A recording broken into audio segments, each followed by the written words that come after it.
Before Achilles ever picked up a spear, before Odysseus outwitted gods or Hercules took on his labours, there was another hero, older, stranger, and, in many ways, more human. His name was Gilgamesh, a king who was 2/3 divine and 1/3 man, but still couldn't outrun the questions that haunt us all. What makes life meaningful? How do we face death? And what do we leave behind when we go?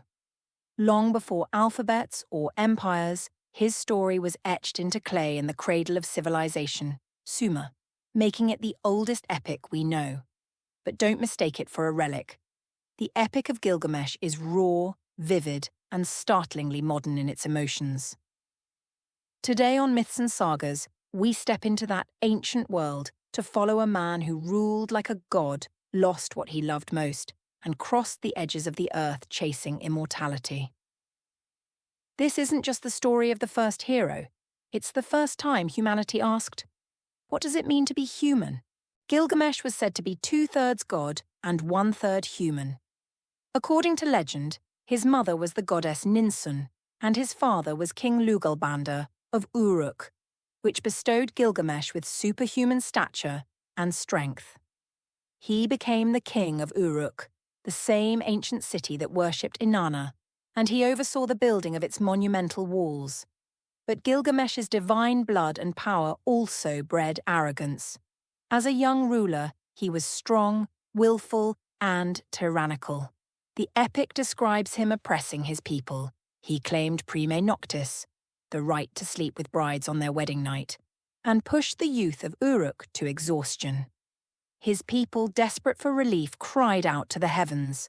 The gods heard the pleas and devised a unique solution. Rather than punish Gilgamesh directly, they decided to create a counterpart, an equal who could check his power. The mother goddess Aruru moulded a new hero from clay, Enkidu. A wild man as mighty as Gilgamesh himself, Enkidu was a shaggy, primitive figure who roamed the wilderness living among animals. He knew nothing of human society. In fact, Enkidu's presence in the wild was so disruptive since he uprooted traps and freed animal that a trapper sought help from the temple of Uruk. In response, the wise priestess, Shamhat, was sent to tame Enkidu.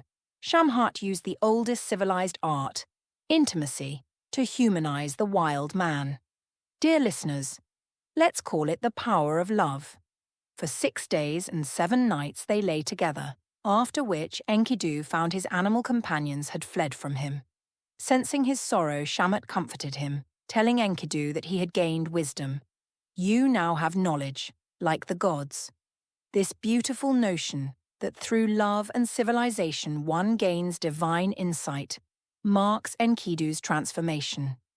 He let Shamhat lead him from the wilderness toward Uruk to meet his destiny. Enkidu's arrival in Uruk set the stage for a clash of titans. The wild man, appalled by Gilgamesh's abuses, he learned of the king's treatment of new brides from villagers, placed himself in the king's path. When Gilgamesh tried to force his way into a marriage chamber, Enkidu blocked the doorway, refusing to budge. Gilgamesh, astonished by the stranger's boldness, fought Enkidu in single combat. The city held its breath as the two giants wrestled through the streets, shaking Uruk's walls. In the end, Gilgamesh, unbelievably strong and battle-hardened, managed to throw Enkidu. Yet he did not kill him. Instead, something unexpected happened. Gilgamesh and Enkidu stopped fighting and laughed. Recognizing each other's strength and courage, they felt a deep respect. Thus began one of the most powerful friendships in myth. Gilgamesh had finally met his match and, in doing so, found a true companion. The tyrant's heart softened. With Enkidu as his brother-in-arms, Gilgamesh's restless energy turned from oppression to adventure. The king now sought to make his name immortal, not by tormenting Uruk's citizens, but by achieving great deeds that would be sung for ages.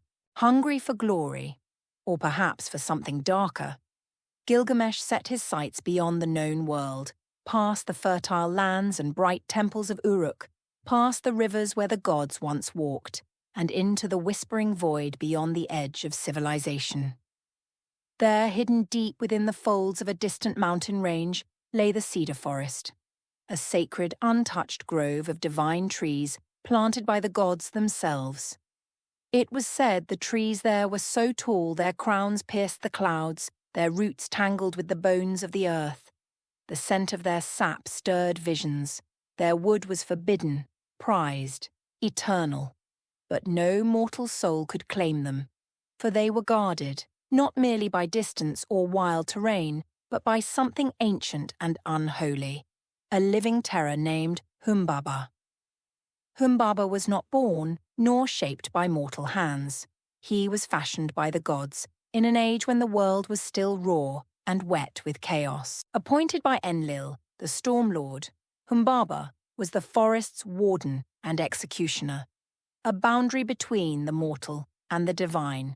To trespass into the Cedar Forest was not only to risk death, it was to summon the full wrath of cosmic order. No one knew exactly what Humbaba looked like, for those who had seen him had not returned whole, or at all. But in the scattered tales carried by trembling traders and half-mad wanderers, his image took on dreadful shape. A monstrous giant whose flesh seemed to ripple and churn like diseased earth, whose face was a knot of entrails, pulsating and wet, coiled in grotesque mimicry of a human visage. His eyes gleamed with a sickly fire, neither holy beast nor spirit, and his mouth, if it could be called that, gaped like a wound in the world, spewing sulphurous breath thick enough to choke the sun. His voice was no voice at all, but the shriek of falling trees, the thunder of collapsing mountains, the roar of flash floods tearing through canyons. He did not speak. He howled, a sound that sundered the mind, that turned courage to ash and resolve to dust. The very air around him twisted with a curse, a miasma of fear that seeped into bone. His presence warped the forest. Trees bowed in unnatural angles. Birds fell silent. The wind itself recoiled. Humbaba was no mere monster. He was the wilderness, wild, sacred, and utterly merciless. He existed to remind mankind that some thresholds are not meant to be crossed, some domains not meant to be touched. He was fear incarnate, a living taboo. The last of the old terrors, when God still walked among men and nature was unbroken and unforgiving. And Gilgamesh? Gilgamesh chose to seek him, not for justice, not to defend his people, but for glory, for the song of his name on the lips of generations yet unborn, for the chance to carve triumph into the face of death itself. He would stand where no king had stood, strike where no hand had dared, and stare madness in the eye. To slay Humbaba was to challenge the gods at their own game, to walk into the mouth of the world's oldest fear. And not flinch. Enkidu hesitated. Having lived among animals, he understood the power of nature and the gods' wrath. He warned Gilgamesh that Humbaba was appointed by Enlil and should not be provoked. Uruk's elders echoed Enkidu's caution, but Gilgamesh's mind was set, and Enkidu's loyalty to his friend won out. The two heroes prepared for the long journey. Gilgamesh sought blessings from his mother Ninsun, who prayed to the sun god Shamash to watch over them. Armed with massive weapons and fearless resolve, Gilgamesh and Enkidu set out for the Cedar Forest, venturing further from home than either had gone before. Their journey took them through unfamiliar mountains and valleys. Along the way, Gilgamesh was plagued by ominous dreams, mountains collapsing on him, thunderstorms, wild bulls charging. Each time, anxious, he would wake and tell Enkidu. Enkidu, determined to keep his friend's spirit up, interpreted the dreams favorably, even when they clearly portended danger. After days of travel, they finally reached the edge of the Cedar Forest. They could smell the resin and hear Humbaba's dreadful bellow echoing among the trees. Steeling themselves, the pair entered the sacred woods, vowing to accomplish what no mortal had dared. Inside the forest, Humbaba confronted them in a fury. The very sight of the monster tested the hero's courage. Humbaba was enormous and ferocious with a thunderous voice. He immediately recognized Enkidu, who had been in the wilderness before, and accused him of betrayal for bringing a human here. Humbaba unleashed his terrifying might. The sky darkened, the earth shook, and fearsome winds began to howl. It seemed the forest itself rose to defend its guardian, but Gilgamesh charged forward regardless. In the epic, the god Shamash sent 13 divine winds to bind and blind Humbaba, giving the heroes an opening. Humbaba, ensnared by the magical winds, pleaded for mercy. He offered to make Gilgamesh king of the forest, to cut all the cedar he desired, even to be his servant. Anything to save his life. For a moment, Gilgamesh wavered, feeling pity for the defeated creature. Enkidu, however, urged Gilgamesh to show no mercy. Humbaba was too dangerous to live, he argued, and slaying him would secure their eternal fame. Taking his friend's counsel, Gilgamesh delivered the fatal blow.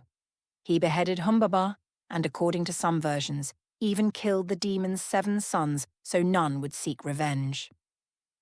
The cedar forest grew still. The great terror was gone. Together, Gilgamesh and Enkidu cut down a mighty cedar, so large it required them to build a raft to transport it, intending to fashion its wood into a monumental city gate or temple door back in Uruk.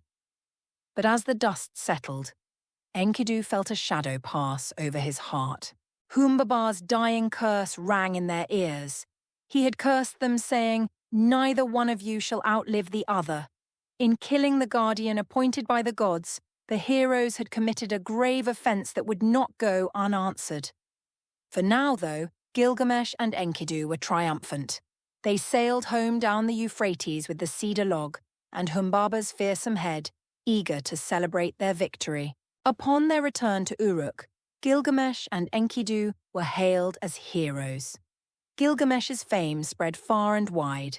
He was the man who had slain Humbaba and opened the forbidden cedar forest. It seemed there was no honor beyond his reach. In the flush of Gilgamesh's success and beauty, a new admirer took notice, none other than the goddess Ishtar, the Akkadian name for Inanna. From the high walls of Uruk, Ishtar beheld the handsome king and desired him. She descended and proposed to Gilgamesh in marriage, offering to make him the wealthiest and most powerful man on earth. She promised him a gilded chariot drawn by supernatural beasts, homage from all the lands, and prosperity for his kingdom. To any mortal king, this offer would be beyond tempting. Marriage to Ishtar, goddess of love and war, could elevate him to divine status. Gilgamesh, however, did the unthinkable. He refused the goddess. More than that, he insulted her brutally. Aware of Ishtar's notorious fickleness and cruelty to her lovers, Gilgamesh listed her past romances as evidence of why she'd be a terrible wife. "Which of your lovers did you ever love forever? Which of your shepherds pleased you for all time?" he asked scornfully. He recounted how Ishtar had loved the young god Dumuzid, only to doom him to weeping year after year. She loved a bright-winged roller bird, but struck it down, breaking its wing. She loved a lion, but dug 7 pits to trap it. She loved a wild stallion, but forced it to gallop until it died of exhaustion, decreeing weeping for its mother Silili. She once loved a shepherd who baked bread for her every day, and in return turned him into a wolf, banished by his own herd. And most shockingly, she fancied her own father's gardener, Ishulanu. But when he refused her advances, she turned him into a blind mole burrowing in the earth. Gilgamesh concluded that any man who becomes Ishtar's lover is ultimately destroyed or cast aside, and he had no interest in sharing their fate. This tirade was a humiliation to the goddess in front of her city. Ishtar exploded in rage. Never had a mortal spurned her so shamelessly. She flew up to the heavens, tears of fury in her eyes, and confronted her father Anu, the supreme sky god. She demanded the ultimate revenge, the bull of heaven, a colossal celestial bull to be let loose upon Gilgamesh's kingdom. If Anu denied her, Ishtar threatened to smash the gates of the underworld and raise the dead to devour the living, unleashing chaos on the world. Faced with his daughter's terrifying ultimatum, Anu reluctantly agreed. But he warned that releasing the bull of heaven would bring 7 years of famine to the land unless provisions were prepared. Ishtar icily replied that she had stored enough grain for the people and grass for the cattle for 7 years. Satisfied, Anu allowed her to take the bull. Ishtar led the monstrous bull of heaven down to Uruk. The city quaked at its arrival. The bull was enormous with a snort that opened the ground. It rampaged through the streets, bringing devastation. With each bellow, the earth split open and swallowed dozens of people. The great Euphrates River began to dry as the bull drank it down. Crops withered as it trampled the fields. This supernatural calamity was Ishtar's vengeful punishment on Gilgamesh's pride. But Gilgamesh would not cower. He and Enkidu faced the bull in the open. Amidst the trembling earth and falling buildings, Enkidu seized the bull by its horns from behind, and Gilgamesh, finding an opening, drove his sword deep into the beast's neck. In a final bellow, the bull of heaven collapsed, dead. The two comrades had achieved the impossible yet again. They slew the bull of heaven without any divine aid. Uruk was saved, but the god's anger was not appeased. From the ramparts, a livid Ishtar cried out in despair and fury. Enkidu, still high with adrenaline, tore off the bull's hind leg and hurled the bloody haunch at Ishtar, shouting that he wished he could do the same to her. This brazen act of sacrilege sealed their fate. That night, Enkidu had an ominous dream. In the dream, the gods held council. They decreed that for the slaying of Humbaba and the bull of heaven, acts that defied the gods' will, one of the two heroes must die. Enlil and Ishtar insisted on punishment. Shamash, the sun god who favoured Gilgamesh, argued in vain that they had done it on divine instigation or for the greater glory. But the decision was firm. Enkidu was chosen to die. Soon after, Enkidu fell grievously ill. The mighty wild man, who had run with gazelles and fought demons, was bedridden and feverish. For 12 days he suffered, cursing the door of the cedar he had helped cut, and even the trapper and Shamat who brought him from the wild, until he remembered Shamat's kindness and recanted, blessing her instead. Gilgamesh was devastated watching his dear friend waste away. He could do nothing. In a final vision, Enkidu dreamt of the underworld, a house of dust where the dead sat in darkness and ate clay. He cried out in dread and regret. Gilgamesh wept by his side, begging the gods to spare his friend, but there was no appeal. Enkidu died, leaving the king of Uruk utterly heartbroken. Gilgamesh tore his fine robes, clutched his hair in anguish, and roared in grief. He had never known the pain of loss until now. Enkidu's death is the emotional crux of the epic, the moment the proud hero is confronted with his own mortality and humanity. Gilgamesh could not bear the finality of death. He mourned deeply, refusing to bury Enkidu for days, hoping in vain that his friend might revive. Only when a worm dropped from Enkidu's nostril did Gilgamesh accept that he was truly gone. The reality sunk in. One day, Gilgamesh himself would die too. This thought ignited a terror in the hero's heart that he had never felt before. Overwhelmed by the fragility of life, Gilgamesh resolved on a new quest, no longer for fame or monsters, but for an answer to death. Enkidu's death transformed Gilgamesh. The once carefree hero king now wore the skins of animals and wandered the wilds, distraught and obsessed with the fear of his own demise. There was only one being who might hold the secret to eternal life, a man named Utnapishtim, who lived in a faraway land.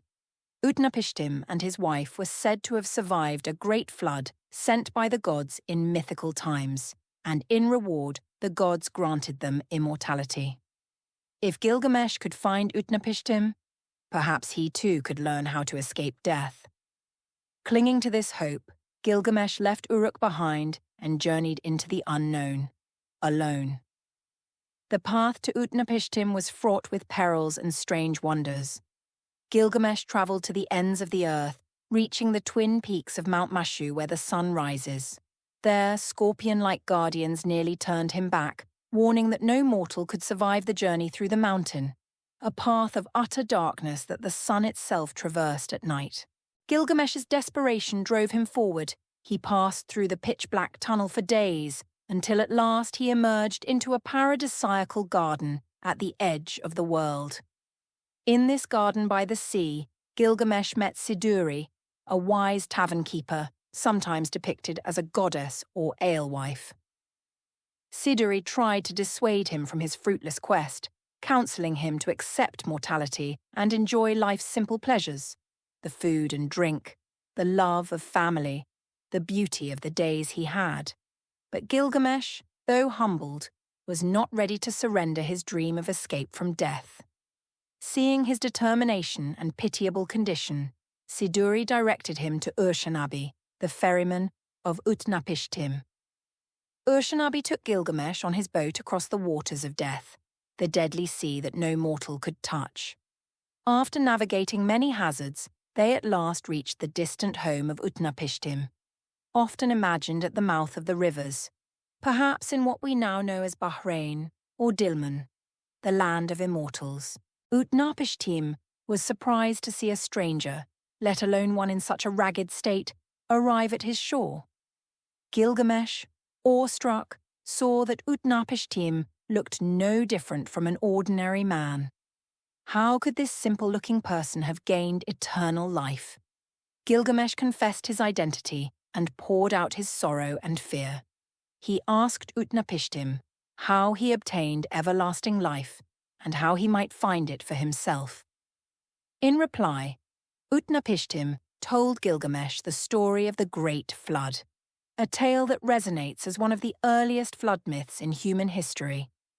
Long ago, the gods decided to send a catastrophic deluge to wipe out humanity.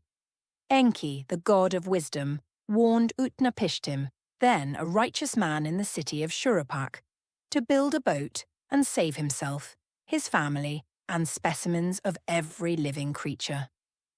Utnapishtim heeded the god's instructions. He built a massive ark and loaded it with all kinds of animals. The rains came, and a terrible flood destroyed everything. For 6 days and nights, storms ravaged the earth. On the 7th day, the waters calmed. Utnapishtim's boat came to rest on a mountain. To test if the flood had receded, he released a dove, a swallow, and a raven. When the raven did not return, it meant the waters were abating. Utnapishtim and his wife stepped out and made an offering to the gods. The gods, regretting the destruction, granted Utnapishtim and his wife a special blessing. They were made immortal so that humanity's wisdom would not be lost. This, Utnapishtim explained, is how he attained eternal life. After hearing this, Gilgamesh still begged for a chance at immortality. To test him, Utnapishtim set a simple challenge: stay awake for 6 days and 7 nights. If Gilgamesh could conquer sleep, a brother of death, perhaps he could conquer death itself. But Gilgamesh, exhausted by his travels, failed miserably. He fell asleep almost immediately. When he awoke, Utnapishtim showed him that nearly a week had passed. The message was clear: mortals cannot even defeat sleep, let alone death. Seeing Gilgamesh's despair, Utnapishtim did take some pity on him and revealed one last secret. At the bottom of the sea grows a thorny plant that can restore youth. Gilgamesh, determined not to leave empty-handed, tied stones to his feet and dove deep into the waters. He managed to seize the plant. This plant, he thought, would at least rejuvenate him, and he planned to share it with the elders of Uruk as well. However, the epic has one final lesson for Gilgamesh. On his journey back home, Gilgamesh stopped to bathe in a cool spring, leaving the precious plant on the shore. A snake, drawn by the plant's fragrance, slithered up and devoured it. Immediately the serpent shed its skin and was reborn youthful, and the chance for Gilgamesh to rejuvenate was gone. In that moment, Gilgamesh sat down and wept. All his struggles, all his miles of journeying, and he had come so close to a solution, only to have it snatched away by a trick of fate. Yet, as his anger and grief subsided, Gilgamesh realized the wisdom Utnapishtim and Siduri had tried to impart. Immortality was not meant for humans. Life, which you look for, you will never find, Utnapishtim had said. For when the gods created man, they let death be his share and life withheld in their own hands. Coming to terms with this truth, Gilgamesh finally turned his face back toward Uruk. When he returned to his city, Gilgamesh was a changed man. He gazed up at the towering walls he had built and took pride in the enduring work of his people. Those walls, strong and tall, shining in the sun, were a form of immortality within human reach. Gilgamesh realized that his legacy and his city's well-being were the closest thing to eternal life a mortal could attain. He had left as a king hungry for glory and invincibility. He returned as a wiser ruler who understood the value of human accomplishments and the bonds of love and friendship. Gilgamesh's name indeed lived on, not because he never died, but because his story was recorded and retold through the ages. Gilgamesh's saga, first told in Sumerian poems and later in a unified Akkadian epic, is the oldest epic hero story known to history. For at least 1,000 years, Mesopotamian storytellers and scribes expanded and revered this tale, inscribing it on tablets from Babylon to Assyria. The Epic of Gilgamesh established motifs that would echo in later hero myths: the powerful but flawed hero, the wild sidekick, the slaying of monsters, the spurning of a goddess's advances, the profound bond of friendship, and the hero's search for meaning in the face of death. In fact, Gilgamesh can be seen as a prototype for heroes like Hercules and a possible influence on the later Greek epics of Homer. His journey incorporates a form of the hero's journey thousands of years before Joseph Campbell's analysis, including the call to adventure, allies, trials, the abyss of despair, and the return home transformed. Importantly, the Epic of Gilgamesh is not just adventurous. It's deeply philosophical. It asks timeless questions. Why do we die? How should we live knowing we will die? What gives life meaning? Gilgamesh's evolution from a reckless tyrant to a wise ruler illustrates the growth that comes from loss and suffering. The friendship between Gilgamesh and Enkidu is at the heart of the story. It humanizes the hero and shows the transforming power of companionship. Their camaraderie and Enkidu's death teach Gilgamesh, and us as the audience, about vulnerability, love, and mortality. The confrontation with death, via Enkidu's fate, and the failure to achieve immortality, turns Gilgamesh from a man who seeks fame and eternal life at all costs into one who finds solace in leaving a lasting positive impact on his world. The figure of Gilgamesh may also be rooted in history. The Sumerian king list, an ancient record of kings, mentions a king Gilgamesh of Uruk, circa 2700 BCE, said to be the son of Lugalbanda. Archaeological evidence has corroborated parts of Gilgamesh's story. For example, artifacts of King Enmebaragesi of Kish, who is mentioned in the legends as an opponent of Gilgamesh, have been found, lending credibility to Gilgamesh's historical existence. It appears that around the dawn of recorded history, a real ruler named Gilgamesh inspired legends that grew over centuries. By the time of the Babylonians, those legends had crystallized into a grand epic, blending history, mythology, and existential reflection. Gilgamesh's tale was lost to the modern world for millennia, buried in the ruins of Mesopotamia, until the 19th century when scholars excavated the library of Assyrian king Ashurbanipal in Nineveh. There, among tens of thousands of clay tablets, they rediscovered the Epic of Gilgamesh, including the flood tablet, which caused a sensation for its parallels to the biblical flood story. Since then, Gilgamesh has rightfully taken his place in the pantheon of world mythology as the first epic hero known to literature. In the end, the story of Gilgamesh remains profoundly resonant. It reminds us that even the greatest of heroes must face the reality of human limits. Gilgamesh did not find eternal life, but through his journey he found wisdom to cherish friendship, to perform deeds that better humanity, and to accept our place in the cycle of life and death. His legacy lived on in the stones of Uruk's walls and in the clay tablets of scribes, and now in our modern understanding of the human condition. Gilgamesh set out to become immortal and, in a sense, he succeeded. Not by living forever in body, but by living forever in story.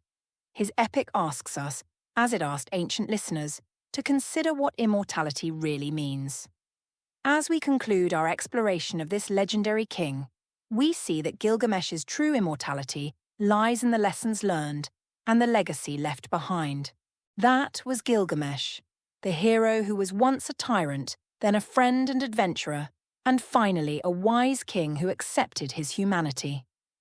His story, first told in the cradle of civilization, still speaks to us across 5,000 years. Join us next time on Myths and Sagas as we journey to another corner of the ancient world and uncover the saga of another iconic figure. If you enjoyed this deep dive into the Epic of Gilgamesh, please like and subscribe, and stay tuned for more tales from the ages.